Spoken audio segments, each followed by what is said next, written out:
Heading लिखो, आज हम लोग एक नया चैप्टर करेंगे। चैप्टर का नाम है डेथ ऑफ ए पार्टनर। ठीक है, और ये जैसे कि लास्ट क्लास से हम बताया था, तुम लोग के लिए ये मोस्ट इंपॉर्टेंट है, क्योंकि रिटायरमेंट तुम लोग का आएगा नहीं, तो तुम लोग का डेथ ही आएगा। और कितना मार्क्स का आएगा? 6 मार्क्स का क्वेश्चन आएगा। और ये बहुत इजी भी है। अब क्यों इजी है सुनो। डेथ ऑफ ए पार्टनर में ना झमेला नहीं है कुछ बनाने का। इसमें सिर्फ एक ही क्वेश्चन आएगा, और वो क्या क्वेश्चन आता है कि अगर मान के चलो ए, बी और सी 3 पार्टनर है, और बी का अगर डेथ हो गया, किसका डेथ हो गया? बी का। क्लियर? तो बी मर चुका है। मरा हुआ आदमी का कोई अकाउंट मेंटेन नहीं होता है। मतलब मरा हुआ आदमी का अगर कोई अकाउंट है भी तो उसको क्लोज करो, नया तो कोई अकाउंट बनेगा ही नहीं। मतलब हम बी को पेमेंट नहीं कर सकता। रिटायरमेंट में क्या था कि हम किसको पेमेंट करता था? बी को। बट यहां हम बी को पेमेंट नहीं कर सकता। अगर बोला भी है कि बी को पेमेंट किया है तो बी के कैपिटल अकाउंट में वो नहीं जाएगा, क्योंकि अगर तुमने बी का कैपिटल अकाउंट में कैश लिखा तो फिर बी के ऊपर भी केस होगा, तुम्हारे ऊपर भी केस हो जाएगा। क्योंकि मरा हुआ आदमी अगर मर गया तो ट्रांजैक्शन हुआ कैसे? तो इसलिए याद रखना कि बी को पेमेंट अगर हम करेंगे तो बी को नहीं करेंगे, तो हम किसको पेमेंट करेंगे?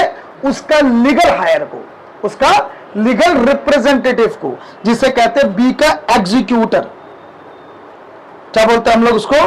बीज एग्जीक्यूटर। तो इस पूरे चैप्टर में आपको यह पता लगाना है कि बी का एग्जीक्यूटर को हमें कितना रुपया देना है। इन शॉर्ट हमें बी का कैपिटल अकाउंट बनाना है। अब तुम बोलेगा सर कैपिटल अकाउंट कैसे बनाएगा? वो तो मर गया। हम कैपिटल अकाउंट नया नहीं बना रहे हैं, ऑलरेडी जो उसका कैपिटल अकाउंट है, ऑलरेडी जो उसके कैपिटल में बैलेंस है, बस उसका एक समेशन कर रहा है कि टोटल कैपिटल का बैलेंस कितना है। समझ में आ गया? तो इस पूरे चैप्टर में आपको क्या करना है? बी का कैपिटल अकाउंट बनाना है। एक बार ध्यान से सुन लेना। और कैपिटल अकाउंट याद रखना लेजर अकाउंट है, तो उसका लेजर फॉर्मेट होगा। तो देखो, तो सबसे पहले तुमको बी का कैपिटल अकाउंट बनाना है। तो बी का कैपिटल अकाउंट, एडमिशन हो, रिटायरमेंट हो, डेथ हो, सब में कैपिटल अकाउंट सेम बनते हैं। सबसे पहले बताओ बी को क्या मिलेगा? उसका जो कैपिटल का बैलेंस होगा। क्या होगा? तो इसका एक लाइन लिखा रहता है, amount standing on the credit side of capital account. तो इसका मतलब यही होता है कि बी का कैपिटल का बैलेंस। तो उसको हम लिखते हैं बी बाय बैलेंस बीडी। पहला पॉइंट क्लियर? क्रेडिट साइड में क्यों आया कैपिटल का बैलेंस? क्योंकि कैपिटल लायबिलिटी है, कैपिटल नेगेटिव चीज है, नेगेटिव चीज का बैलेंस हमेशा कहां पे आता है? क्रेडिट साइड में आता है। समझ में आ गया? ये बैलेंस बीडी आपको सबसे पहले कैपिटल में लिखना ही पड़ेगा, क्योंकि उसने जो कैपिटल लगाया था इनिशियली वो उसको देना ही पड़ेगा। और इसके लिए एक लाइन लिखा रहता, नहीं भी लिखा रहेगा तो भी करना है, और लिखा रहेगा तो उसका मतलब यही है। क्या बोला? Amount standing to the credit side of capital account. इसका मतलब यही है कि उसका कैपिटल अकाउंट जो दिखा रहा है वो उसको दे दो। याद है? क्लियर? चलो अब बताओ पार्टनर से रिलेटेड बी को और क्या क्या मिलेगा बताओ। लायबिलिटी साइड में जो भी होगा वो डाल दो, रिजर्व। लेकिन याद रखना पूरा रिजर्व मत दे देना। अगर 10,000 रिजर्व है तो पूरा 10,000 बी को मत दे देना। ये 10,000 किसका किसका है? ए का, बी का और सी का। तो हम क्या करेंगे सुन लो, हम 10,000 इंटू बी का शेयर मान के चलो 1/10 है। तो बताओ बी का कितना लिखेगा हम लोग? 1,000। कितना लिखेगा? 1,000। समझ में आ गया? और बताओ बी को क्या मिलेगा? अगर लायबिलिटी साइड में पीएल अकाउंट का बैलेंस है, यहां तक क्लियर? चलो एसेट साइड में जो भी होगा वो लॉस हो तो उसको राइट ऑफ करना पड़ेगा। बताओ एसेट साइड में क्या क्या हो सकता है? अगर पुराना कोई गुडविल है तो उसको राइट ऑफ कर दो। और बताओ क्या हो सकते हैं? अगर एसेट साइड में पीएल का बैलेंस है तो वो भी राइट ऑफ करना पड़ेगा। याद है? क्लियर? याद रखना कोई नया चीज हम नहीं करवा रहे हैं, ऑलरेडी आप एडमिशन, ऑलरेडी आप रिटायरमेंट में किया हुआ है। उल्टा हम आपको एक कमी चीज सिखा रहे हैं। एडमिशन रिटायरमेंट में ए बी सी तीनों का कैपिटल बनाते थे, यहां पे हम सिर्फ किसका बना रहे हैं, बी का। यहां तक क्लियर? पहले लाइबिलिटी साइड में जो है वो दे दो, एसेट साइड में जो है वो राइट ऑफ कर दो। अब बताओ और क्या मिलेगा, और क्या मिलेगा बताओ। अगर रीवैल्यूएशन, ज्यादातर चांस है, 99.94% चांस है रीवैल्यूएशन के बारे में आपका क्वेश्चन में नहीं बोलेगा, क्योंकि 6 मार्क्स का क्वेश्चन है, तो रिवोल्यूशन के बारे में नहीं बोलेगा। अगर बोला है तो रिवोल्यूशन अकाउंट बनाना पड़ेगा। तो रिवोल्यूशन पे अगर आपका प्रॉफिट है तो वो दे दो, और रिवोल्यूशन अकाउंट में अगर आपका लॉस है तो वो डेबिट साइड में आ जाएगा। यहां तक क्लियर? चलो, अब जैसे रिटायरमेंट में 2 चीज हम लोग एक्स्ट्रा करते थे, एक गुडविल, तो यहां भी गुडविल का करना पड़ेगा। बताओ क्यों? बी का डेथ हो गया, तो अब बताओ बी का प्रॉफिट कौन एंजॉय करेगा, ए और सी, है ना। तो बी का जो लीगल रिप्रेजेंटेटिव होगा वो तो ए और सी को बोलेगा ना कि भैया मेरा जो कजिन है, जो रिलेटिव है, उसका शेयर ऑफ गुडविल दो। क्या दो? गुडविल। तो बताओ कौन देगा, कौन देगा? ए और सी देगा। तो यहां कॉन्ट्रा एंट्री नहीं होगा। बताओ क्यों कॉन्ट्रा एंट्री नहीं होगा? हम लोग गुडविल का कॉन्ट्रा एंट्री मारता था ना, यहां क्यों नहीं होगा? क्योंकि यहां सिर्फ बी का कैपिटल बना रहा है, तो बी को सिर्फ मिल रहा है, ए और सी का बना ही नहीं रहा। अगर ए और सी का भी बनाता तो बी को मिल रहा है और ए और सी के अकाउंट से जा रहा है। तो यहां सिर्फ और सिर्फ क्रेडिट साइड में आएगा, तो बाई सीज कैपिटल। तो ए का भी लिख दो और सी का भी लिख दो। यहां तक क्लियर? हम लोग नॉर्मली क्या करता था, इसको हम क्लोज कर देते हैं, ध्यान से सुनना, क्लोज कर दो, ठीक है। और अगर क्वेश्चन में ड्राइंग्स दिया हुआ है, क्या दिया है, तो ड्राइंग्स हम लोग सीखा था पहला चैप्टर में कि उसके कैपिटल से क्या कर देगा, हम लोग माइनस कर देगा। क्या कर देगा? तो अब जो कैपिटल का बैलेंस आएगा, कैपिटल का बैलेंस आएगा, वो बताओ किसको मिलेगा? 20 एग्जीक्यूटर अकाउंट। ये बी का एग्जीक्यूटर अकाउंट में हम डाल देंगे। समझ में आ गया? क्लियर? ठीक है। लेकिन अगर बस इतना करना होता तो फिर रिटायरमेंट और डेथ में फर्क क्या था, है ना। फिर तो डेथ चैप्टर तो एकदम इजी हो गया, उसके लिए तो 6 मार्क्स मुफ्त का मिल गया। इसमें एक बहुत बड़ा प्रॉब्लम है। अब क्या प्रॉब्लम है सुनो।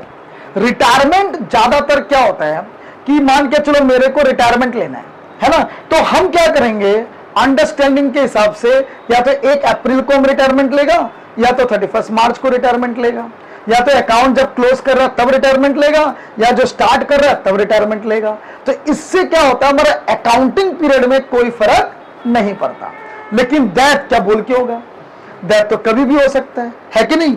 तो यहां यह पन्ना हो गया कि अगर तुमने अकाउंट क्लोज 31 मार्च 26 को कर दिया, तुमने अपने अकाउंट को क्लोज कर दिया 31 मार्च 26 को, क्लियर, पूरा हिसाब बारी क्लोज, प्रॉफिट भी दे दिया, इंटरेस्ट ऑन कैपिटल भी दे दिया, इंटरेस्ट ऑन ड्राइंग्स भी दे दिया, सब हिसाब बारी खत्म।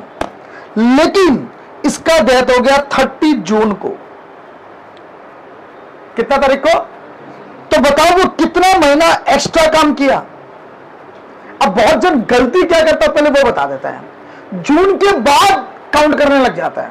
अरे जून में तो मर ही गया, उसके बाद वो काम कहां किया। तो हमेशा जब काउंट करेगा तो last accounting year till the date of death, इसका लाइन ये होता है, क्या बोला, last accounting year till the date of death. समझ में आ गया? तो इस पीरियड को कहते हैं हम लोग last accounting year till the date of death, लिख भी देते हैं। तो यहां पे ये झमेला हो गया, last accounting year till the date of death. तो सर ये जो टाइम पीरियड है कितना महीना हो गया,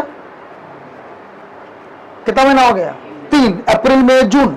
तो ये जो 3 महीना वो जो एक्स्ट्रा काम किया, इसका उसको 3 चीज देना पड़ेगा।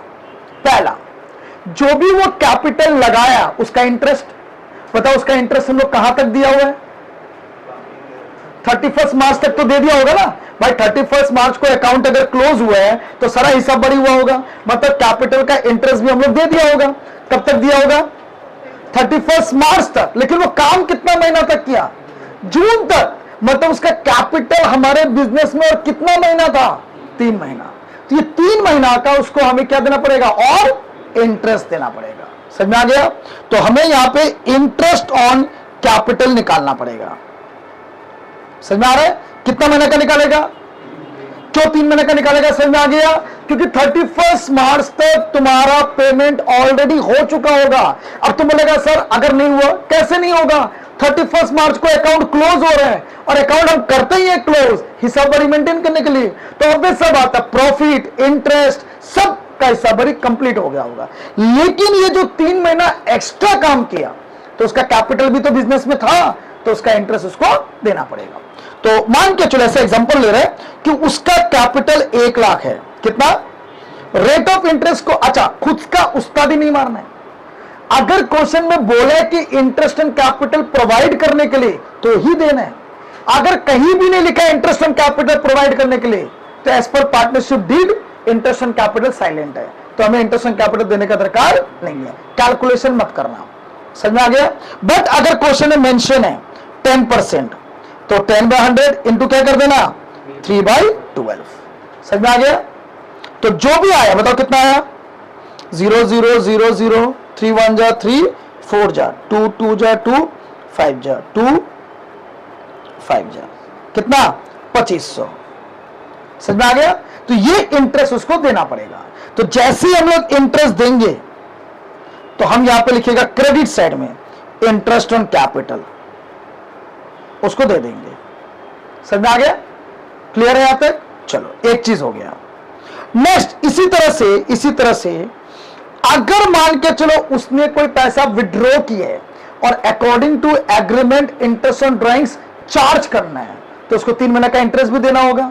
मतलब उसका कैपिटल से हम 3 महीने का इंटरेस्ट भी काटेगा, तो इंटरेस्ट ऑन ड्राइंग्स भी निकाल लो। लेकिन 120% चांस है ड्राइंग्स के बारे में क्वेश्चन में कुछ भी नहीं बोलेगा, तो इंटरेस्ट ऑन ड्राइंग्स का कैलकुलेशन तुमको करने का दरकार नहीं है। बट अगर करना है तो सेम तरीका, बताओ कहां तक का इंटरेस्ट हम चार्ज कर लिया होगा? 31 मार्च तक का इंटरेस्ट हम चार्ज कर लिया होगा। तो अगर ड्राइंग्स वो किया 20,000, तो 20,000 का अगेन मान के चलो 12% है, इंटू 3/12 कर दो, तो 12 कैंसिल, 0 0 कैंसिल, बताओ कितना हो गया? 600। तो इंटरेस्ट ऑन ड्राइंग्स हम लोग लेगा, उससे लेगा तो ये कहां पे आ जाएगा? डेबिट साइड आ जाएगा, interest on drawings. 2 point clear हो गया? अब लास्ट और सबसे इंपॉर्टेंट, बताओ क्या? 3 महीना जो काम किया उसका वो क्या मांगेगा? प्रॉफिट।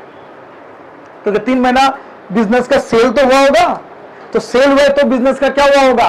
प्रॉफिट भी हुआ होगा। लेकिन अभी इंपॉर्टेंट क्यों है? नॉर्मली हम लोग प्रॉफिट निकालता कब है? 31 मार्च। लेकिन 31 मार्च तो दूर का बात है, अभी कब कौन सा महीना चल रहा है? 30 जून। तो 30 जून में तुम्हारा कितना प्रॉफिट हुआ, कितना लॉस हुआ, वो तुम कैलकुलेट नहीं कर सकता। क्या नहीं कर सकता? कैलकुलेट नहीं कर सकता। मतलब तुम्हारा ये पूरे साल में कितना प्रॉफिट होता, क्या वो हम प्रेडिक्ट कर सकते हैं? क्या हम बता सकते हैं एक्चुअली में कितना प्रॉफिट हम पूरा साल कमाता? सर नहीं। क्यों? क्योंकि अभी पूरा साल कंप्लीट ही नहीं हुआ। समझ में आ गया? तो मुझे पूरे साल का प्रॉफिट एज्यूम करना है। क्या करना है? एज्यूम करना है। क्यों? अब तुम बोलेगा सर क्यों एज्यूम करना? 3 महीने का प्रॉफिट निकाल लो। 3 महीने का प्रॉफिट निकलेगा कैसे? पूरे साल का प्रॉफिट एज्यूम करेगा तब ना 3/12 करेगा, तो 3 महीने का निकलेगा। समझ में आ गया? क्लियर है यहां तक? अब ये 3 महीने का प्रॉफिट हम निकालेंगे कैसे? तो हमें इस पूरे साल का प्रॉफिट को एज्यूम करना पड़ेगा, प्रेडिक्ट करना पड़ेगा, हमें एक तरह से इमेजिन करना पड़ेगा। अब ये इमेजिन हम लोग 3 तरीका से कर सकते हैं। कितना तरीका? लेकिन क्वेश्चन में बोलेगा उसी हिसाब से करना है। तरीका 3 है, लेकिन जो क्वेश्चन में बोलेगा उसी हिसाब से करना है। तो पहला तरीका क्या? सुन लो, पहला तरीका होगा ऑन एन एवरेज प्रॉफिट। मतलब सर हम लोग को इस साल कितना प्रॉफिट होगा वो नहीं पता, तो क्वेश्चन में ये बोला है कि भैया एवरेज प्रॉफिट निकालो, जो आएगा वही इस साल का प्रॉफिट होगा। इसे कहते हैं on an average profit basis. तो मान के चलो 3 साल का प्रॉफिट दिया होगा, तो हम लोग सीखा था एवरेज कैसे निकालते हैं, क्या करेंगे बताओ, डिवाइडेड बाय 3। क्लियर। तो मान के चलो तीन साल का एवरेज निकाल लिया, तो तुम्हारा प्रॉफिट आ गया, ऐसे बता रहा है, तुम्हारा प्रॉफिट आ गया 10,000। कितना आ गया? अब बताओ ये पूरे साल का आया या 3 महीना का आया? हाँ, ये पूरे साल का प्रॉफिट है या 3 महीना का प्रॉफिट है?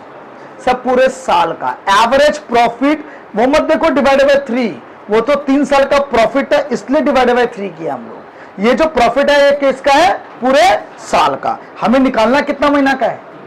3 महीना का। तो हम लोग को क्या करना है, इसको 3 महीना में कन्वर्ट कर दो, मतलब 3 मंथ प्रॉफिट निकाल लो। तो जो आपका प्रॉफिट है इनटू क्या कर दो, 3/12। तो मान के चलो, एक एग्जांपल बता रहे, मान के चलो ये 12,000 है, तो आपका जो प्रॉफिट है वो आ गया 3,000। कितना आ गया? 3,000। अब बताओ ये फॉर्म का है या बी का है? फॉर्म का या बी का? सब बी का। कहीं पे भी शेयर मारा है क्या आप? तो फॉर्म का, सॉरी बी का कैसे हो गया? तो ये किसका है? फॉर्म का। हमें निकालना किसका है? बी का। तो बी का शेयर मार दो। तो बी का शेयर अगर मारेगा तो बी का शेयर मान के चलो हम लोग 1/10 लिया था। कितना लिए? तो बताओ कितना प्रॉफिट आ गया? 300। कितना आ गया? तो ये प्रॉफिट उसको हम लोग को देना पड़ेगा। क्लियर। तो ये जो प्रॉफिट हमने निकाला, क्या ये एक्चुअल प्रॉफिट है? क्या ये एक्चुअल प्रॉफिट है? नहीं, ये प्रॉफिट बस एक एस्टिमेट है, इसलिए ये प्रॉफिट का नाम पड़ गया पीएल सस्पेंस। क्या नाम पड़ गया? Profit and loss suspense account. समझ में आ गया?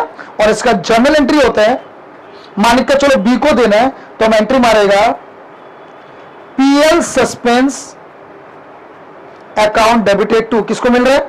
बी को। तो उसका कैपिटल इंक्रीज हो जाएगा, तो बाय बीस कैपिटल। कितना रुपया लिख देगा हम? 300 रुपया। या तो क्लियर? समझ में आ गया? तो क्वेश्चन में अगर एवरेज प्रॉफिट बोले तो एवरेज प्रॉफिट के हिसाब से निकाल लेना, लेकिन अगर क्वेश्चन में बोले on last year profit basis, अब बताओ इसका मतलब क्या है? मतलब क्वेश्चन में ये एज्यूम करने बोला है कि लास्ट ईयर जो तुम्हारा प्रॉफिट हुआ होगा उसी को इस साल का प्रॉफिट मान लो। तो तुमको क्या करना है, इसको प्रीवियस ईयर प्रॉफिट भी बोलते हैं। कौन सा ईयर? तो प्रीवियस ईयर। तो मान के चलो कि प्रीवियस ईयर तुम्हारा जो प्रॉफिट हुआ होगा, मतलब ये वाला प्रॉफिट, तो प्रीवियस ईयर जो प्रॉफिट हुआ होगा 3 साल, जैसे मान के चलो 2024, 2025, 2026, तो पिछला साल हो गया 2026, तो 26 का प्रॉफिट दिया होगा क्वेश्चन में, वो ले लेना। तो मान के चलो ये तुम्हारा प्रॉफिट दिया होगा, सपोज करो ये प्रॉफिट दिया हुआ है 50,000। कितना दिया हुआ है? तो तुमको ये एज्यूम कर लेना कि इस साल भी मेरा प्रॉफिट कितना का होगा? 50,000 का। लेकिन अगेन ये प्रॉफिट पूरे साल का है या 3 महीना का है? पूरे साल का। तो तुमको नेक्स्ट स्टेप क्या करना है? 3 महीना में कन्वर्ट कर दो। बताओ हम 3 महीना में कन्वर्ट क्यों कर रहे हैं? क्यों कर रहे हैं हम बताओ? क्योंकि वो सिर्फ 3 महीना काम किया है, तो इंटू क्या कर दो? 3/12 कर दो। समझ में आ गया?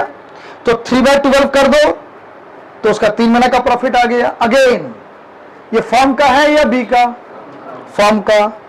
तो अगर फर्म का है तो बी का शेयर मार दो, तो जो तुम्हारा प्रॉफिट आएगा इनटू उसका शेयर, मतलब 1/10। समझ में आ गया? तो ये जो आंसर आएगा तुम्हारा, ट्रीटमेंट वही होगा। क्या बोल के लिखिएगा हम लोग? PL suspense. एंट्री क्या मारेगा हम लोग? PL suspense account debited to क्या? 20 कैपिटल। समझ में आ गया? बस निकालने का 2 अलग अलग तरीका है, ये डिपेंड करेगा क्वेश्चन में क्या बोला है। अगर क्वेश्चन में बोला एवरेज प्रॉफिट तो ये वाला करना, अगर क्वेश्चन में बोला लास्ट ईयर प्रॉफिट तो वो वाला करना। दोनों में टेक्निक वही है, जो निकलेगा पूरे साल का उसको 3 मंथ में कन्वर्ट करो और फिर बी का शेयर मार दो। यहां तक क्लियर? चलो एक लास्ट टॉपिक है और वो टॉपिक है नंबर 3, इसे कहते हैं हम लोग टर्न ओवर बेसिस। क्या बोलते हैं हम लोग? टर्न ओवर का मतलब होता है सेल्स। लास्ट ईयर का सेल भी तुम्हारा पास होगा, लास्ट ईयर का प्रॉफिट भी तुम्हारा पास होगा, ठीक है। और इस 3 महीना में जब तक वो जिंदा था कितना सेल किया वो भी तुम्हारे पास दिया होगा। तो इसके आधार पे क्या हम 3 महीने का प्रॉफिट निकाल सकते हैं? निकाल सकते हैं। कैसे? देखो यहां मान के चलो कि तुम्हारा लास्ट ईयर का सेल भी दिया हुआ है और प्रॉफिट भी दिया हुआ है। लास्ट ईयर मान के चलो 2025 और करंट ईयर है 2026। तो लास्ट ईयर तुम्हारा सेल हुआ था मान के चलो 5 लाख और प्रॉफिट हुआ था 1.5 लाख का। कितना का? ये 2025 का है और ये 2026 का अप्रैल मई जून, सिर्फ 3 महीना जो काम किया उसका सेल हम बता रहे हैं। तो उसका सेल है मान के चलो 50,000, तो प्रॉफिट कितना होगा 3 महीना का? निकल जाएगा। हाया ना, किया था ना क्लास 6-7 में क्रॉस मल्टीप्लीकेशन एक्स करके। तो कैसे निकालेगा बताओ? क्रॉस मल्टीप्लीकेशन करो, इससे इसको मल्टीप्लाई कर दो। तो 50,000 इंटू कितना? 1,50,000 डिवाइड कर दो 5 लाख से। तो 4 0 कैंसिल, 0 0 कैंसिल, 5 कैंसिल। तो बताओ कितना हो गया? 15,000। कितना आ गया? तो अब बताओ ये 15,000 पूरे साल का प्रॉफिट आया या 3 महीना का प्रॉफिट आया? पूरे साल का या 3 महीना का? क्यों 3 महीना का? क्योंकि आपने सेल ही 3 महीना का लिया है, तो प्रॉफिट भी कितना का आएगा? 3 महीना का। क्लियर? तो यहां आपको 3 मंथ में कन्वर्ट करने का दरकार नहीं है। तो डायरेक्टली आप बी का शेयर मार दो। तो बी का शेयर अगर मारे तो 15,000 इंटू कितना शेयर था उसका? 1/10। तो बताओ कितना हो जाएगा? 1500। ट्रीटमेंट वही होगा, यहां लिखेंगे हम पीएल सस्पेंस, एंट्री मारेगा हम PL suspense to B's capital. समझ में आ गया? तो इस चैप्टर में मेन ये प्रॉफिट निकालने वाला है। तो ये क्वेश्चन में क्लियरली मेंशन किया हुआ रहेगा। और सेल्स वाला टॉपिक तो क्वेश्चन में देता नहीं है कभी, ये 3 या 2 मार्क्स का क्वेश्चन होगा उसी में देगा। बेसिकली मेनली ये होगा, या तो बोलेगा एवरेज प्रॉफिट या तो बोलेगा लास्ट ईयर का प्रॉफिट। समझ में आ गया? तो अल्टीमेटली तो ये तुम्हारा कैपिटल अकाउंट हो गया, ठीक है। और तुमको इस पूरे चैप्टर में क्या पता करना है? Capital account. क्या पता करना है? तो कैपिटल अकाउंट का जो बैलेंस आएगा बताओ वो अमाउंट किसको मिलेगा? बी का एग्जीक्यूटर को। और यही तुम्हारा क्वेश्चन में निकालने के लिए बोलेगा कि बताओ बी का एग्जीक्यूटर को कितना अमाउंट ड्यू है, मतलब कितना अमाउंट देना है। ज्यादा क्लियर? तो देखो वापस से अगर बता रहे हैं, बैलेंस बीडी तुम्हारा क्वेश्चन में दिया रहेगा, रिजर्व दिया हुआ रहेगा, पीएल का बैलेंस दिया रहेगा, रिवैल्यूएशन का कैलकुलेशन करना पड़ेगा, गुडविल बैलेंस शीट में दिया रहेगा, पीएल दिया हुआ रहेगा, रिवोल्यूशन कैलकुलेशन करना पड़ेगा। तो पहला कैलकुलेशन क्या चीज का हो गया? रिवैल्यूएशन। सेकंड गुडविल, तो सेकंड कैलकुलेशन क्या चीज का करना पड़ेगा? गुडविल का। थर्ड इंटरेस्ट का, फोर्थ प्रॉफिट का, सिक्स्थ इंटरेस्ट एंड ड्राइंग्स का। तो टोटल तुमको कितना कैलकुलेशन करना पड़ेगा इस चैप्टर में? इस चैप्टर में मेन कैलकुलेशन है, तो सबका अलग अलग कैलकुलेशन करना पड़ेगा। पहला प्रॉफिट, फिर इंटरेस्ट एंड कैपिटल, फिर रिवोल्यूशन अकाउंट, फिर इंटरेस्ट ऑन ड्राइंग्स और गुडविल। तो ये सारे कैलकुलेशन करना पड़ेगा, लेकिन इसमें 2 आइटम कभी भी क्वेश्चन में दिया हुआ नहीं रहेगा, एक रिवोल्यूशन और एक इंटरेस्ट ऑन ड्राइंग्स। तो 3 चीज तुमको इस क्वेश्चन में कैलकुलेशन करना ही पड़ेगा दैट वाला चैप्टर में, एक गुडविल, दूसरा इंटरेस्ट ऑन कैपिटल और तीसरा प्रॉफिट। तो कैलकुलेशन कहां पे करेगा? पहले कैपिटल अकाउंट का फॉर्मेट बना देंगे और उसके नीचे हम क्या करेंगे? कैलकुलेशन करेंगे। सबको क्लियर हो गया? अब देखो क्या होता है जब किसी पार्टनर का डेथ हो रहा है, जैसे आप रिटायरमेंट में सीखा कि पार्टनर के पास मतलब बिजनेस के पास पैसा नहीं होता है, तो हम लोग क्या करता था? लोन अकाउंट में ट्रांसफर कर देता है। क्या कर देता है? तो चलो तो रिटायरमेंट लिया, अपना खुशी से लिया, तो लोन अकाउंट मतलब 2-3 साल बाद भी पैसा देगा तो चलेगा।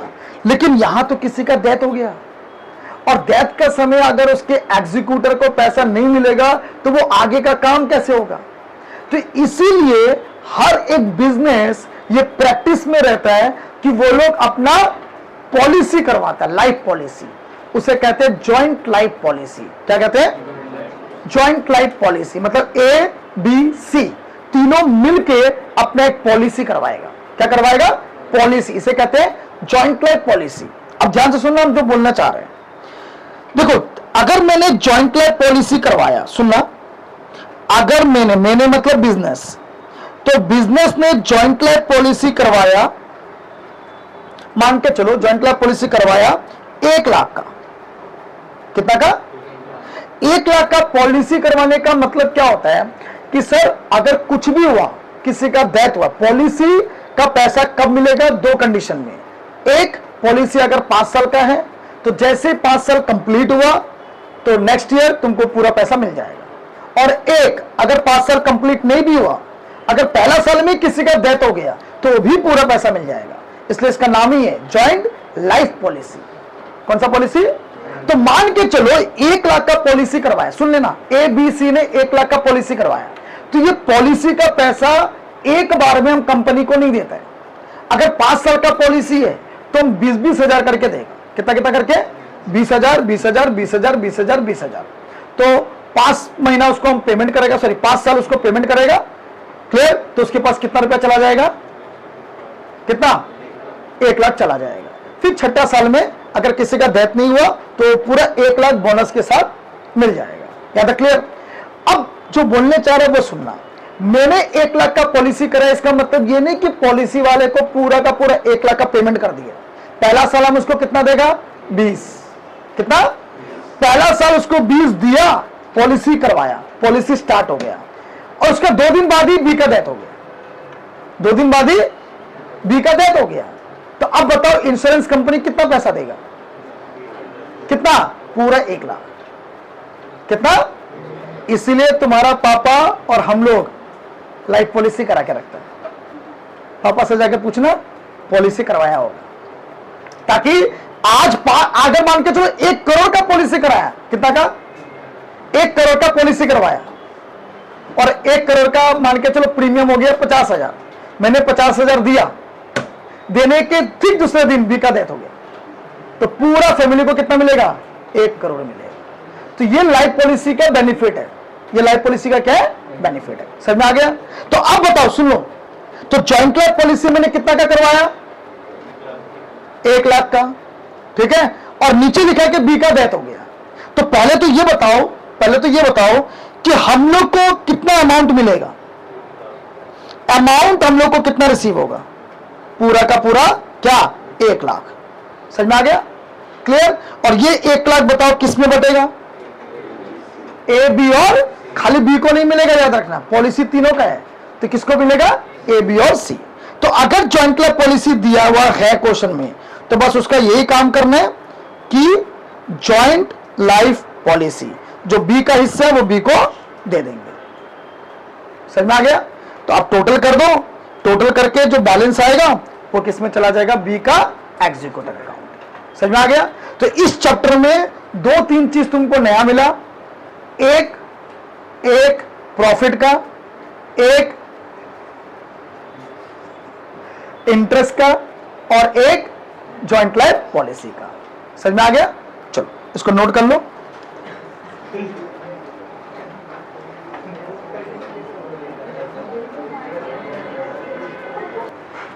ठीक है? यहां देख लो, तो मैथ का क्वेश्चन नंबर 1, इस तरह का क्वेश्चन तुम्हारा एग्जाम में आएगा नहीं, क्योंकि डेथ चैप्टर से 6 मार्क्स का ही क्वेश्चन आता है, और वो एक सम्स ही रहेगा, पूरा का पूरा बड़ा वाला सम्स। लेकिन सम्स का 6 मार्क्स का सम्स करने के लिए उसमें 2-3 चीज कैलकुलेशन करने के लिए बोलेगा, एक प्रॉफिट का, एक इंटरेस्ट का, एक गुडविल का। तो उसमें से 2 सबसे इंपॉर्टेंट चीज है, गुडविल और प्रॉफिट। तो उसका कैलकुलेशन कैसे करेंगे वो हम लोग छोटा छोटा क्वेश्चन कर लेता है। तो क्वेश्चन नंबर 1 देखो क्या लिखा है। ए बी सी पार्टनर है, ए बी सी पार्टनर है, उन लोग का रेशो दिया हुआ है 2:1। कितना रेशो दिया? Accounts are close on every 31 March, मतलब 31 मार्च को अकाउंट क्लोज हो गया। सी डाइड ऑन 30 जून, तो बताओ वो कितना महीना एक्स्ट्रा काम किया होगा? तो लास्ट अकाउंटिंग ईयर से देखो, मार्च से देखो जून तक कितना महीना काम किया? अगेन 3 महीना। C share of profit is to be calculated on the basis of, ये 3 महीना जो काम किया उसका प्रॉफिट निकालने के लिए बोला है, किस बेसिस पे? 4 साल का एवरेज प्रॉफिट को बेस करके। कितना साल? तो नीचे 4 साल का प्रॉफिट दिया हुआ ही है, तो कैसे करेगा देखो यहां। तो सबसे पहले आपको प्रॉफिट निकालना है सी का, कैसे निकालोगे? सबसे पहले एवरेज प्रॉफिट ले लो, कितना साल का बोला है, तो कितना कितना दिया? 16, 24, 10 और कितना 30 डिवाइडेड बाय क्या कर दो 4, तो ये आ गया 20,000। अगेन ये एवरेज प्रॉफिट हमेशा 1 साल का होता है, कितना का? लेकिन वो काम कितना महीना किया है, तो उसको 3 मंथ में कन्वर्ट कर दो। क्लियर? ये 3 महीना का जो प्रॉफिट आया वो फर्म का आया या बी का आया? फर्म का। हमें किसका निकालना है? सॉरी सी का। तो सी का शेयर देखो कितना है, सी का शेयर 1/5, तो बताओ प्रॉफिट कितना आ गया? 1000। यहां तक क्लियर? तो इसका बोला जर्नल एंट्री मारने के लिए, तो जर्नल एंट्री तुम्हारा क्या होगा? PL suspense account debited to C's capital. समझ में आ गया? तरीका कोई सा भी हो, मेथड कोई सा भी हो, जर्नल एंट्री का एक ही टेक्निक है, PL suspense account debited to C's capital. Narration क्या लिखेगा? ये कितना महीना का प्रॉफिट है? 3 महीना का, तो आपको लिखना पड़ेगा being she share of profit from last accounting year till the date of death. समझ में आ गया? क्लियर? तो वही यहां पे लिखना पड़ेगा credited to his capital account. सबको क्लियर? क्वेश्चन नंबर 2 देखो एक बार, दोनों समझा देते हैं। क्वेश्चन नंबर 2, क्वेश्चन नंबर 2 में क्या बोले? एबीसी पार्टनर है, उन लोग का रेशियो दिया हुआ है 3:2:1 और 31 मार्च को अकाउंट क्लोज हो रहे हैं। बी का डेट हो गया 12 जून को, कितना तारीख को? 12 जून। अब मंथ में कैलकुलेट नहीं होगा, ये किसमें होगा? डेज। तो अप्रैल 30 डेज, मई 31, जून 12, तो बताओ कितना दिन हुआ? 30, 31 कितना हुआ? 61 और 12 दिन कितना? 73 डेज। यहां तक क्लियर? आगे बी का सुन लो, on B's that the goodwill of the firm दिया हुआ है 60,000। बी का डेट के समय गुडविल भी दिया हुआ है, तो बी को गुडविल भी निकल देना पड़ेगा, तो गुडविल भी निकाल लेंगे। लेकिन याद रखना, गुडविल जब निकालेगा ना, 3 महीना का कोई काम नहीं है। 3 महीना का काम सिर्फ 3 चीज पे ही होता है, इंटरेस्ट ऑन कैपिटल, 3 महीना का profit, interest on drawings. Profit, reserve, ये सब को 3 महीना से कोई लेना देना नहीं है। समझ में आ गया? आगे फिर बोला है, लास्ट लाइन देखो क्या लिखा है, on B's that his share in the profit of the firm till the time of his death was to be calculated on the basis of क्या? प्रीवियस ईयर प्रॉफिट, जो कि कितना है? 1,50,000। तो क्वेश्चन नंबर 2 में तुम्हारे 2 कैलकुलेशन करना पड़ेगा। एक, पहले गुडविल निकाल लेते हैं, तो फर्म का गुडविल दिया हुआ ही है, बी का शेयर दिया हुआ ही है, तो बी का गुडविल निकाल लो। निकल गया बी का गुडविल। कौन देगा बी को बताओ? तो ए सी देगा किसको? बी को। कौन सा रेशियो में देगा गुडविल? Gaining ratio. कौन सा रेशियो? तो गेनिंग रेशियो कैसे निकालते हैं? ओल्ड रेशियो दिया हुआ है, न्यू रेशियो के बारे में कुछ भी नहीं बोला है, तो क्या कर दो? बी का शेयर हटा दो, तो 3:1। समझ में आ गया? नेक्स्ट, अब प्रॉफिट निकालना है, कौन सा बेसिस पे निकालने बोला? देखो लास्ट ईयर, जो कि कितना दिया है? 1,50,000। क्लियर? लेकिन क्या वो पूरा साल काम किया है? नहीं। तो कितना दिन काम किया है? तो 73 डेज का निकाल लो, जो कि आया 30,000। अगेन ये फर्म का आया, मुझे किसका निकालना है? बी का, तो बी का शेयर मार दो, कितना आ गया? 10,000। समझ आ गया?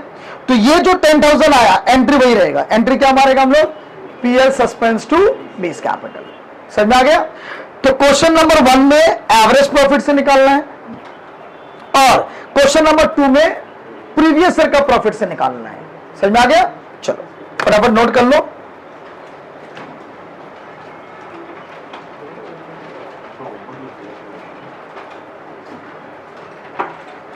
पहले जनरल एंट्री का फॉर्मेट बना देना।